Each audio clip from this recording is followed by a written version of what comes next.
we've always just been, continuing to mind our business. And towards the beginning of it, because it all started. Tim says, well, it only started a couple of years ago, back when they got famous. Okay, when people started to recognize them on YouTube. I'm like, okay, well, okay, so, you're broadcasting to the world. All right, certainly you're broadcasting throughout the country.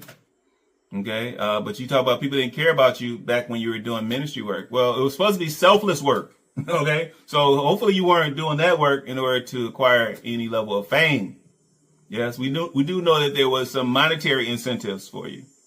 Definitely some monetary incentives. Yes. Okay, we're not going to go back to those donation boxes. Yes, that you guys took your own first fruit from. Yes, that's our first fruit. That's our first fruit. Yes, and you kind of held back the needy. Held them back and said, no, we go first. Yes. Charity starts at home. Yes. These donations, they're sitting in our garage.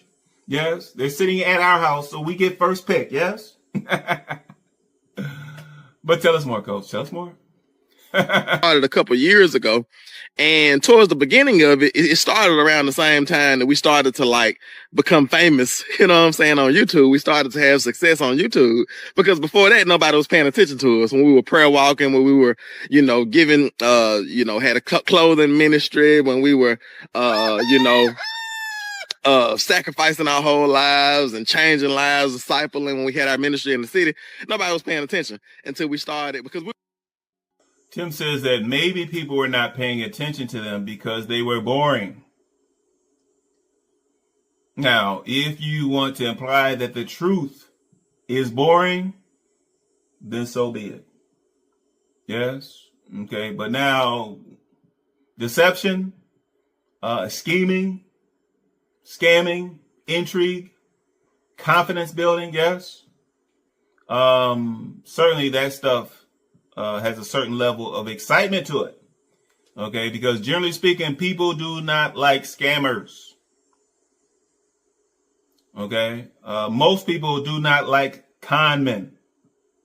Okay, they may love them if they're family members, but most people do not like con men. They do not like scammers. Yes. Okay, but you talk about how we were boring. Well, maybe the reason why people quote unquote paid little attention to you is because your content was more genuine. It was more genuine content back then, yes? It was more authentic back then. It was more truthful back then, yes? It was more selfless back then, yes? Okay, but when you guys started to change, yes, when you started seeing those dollars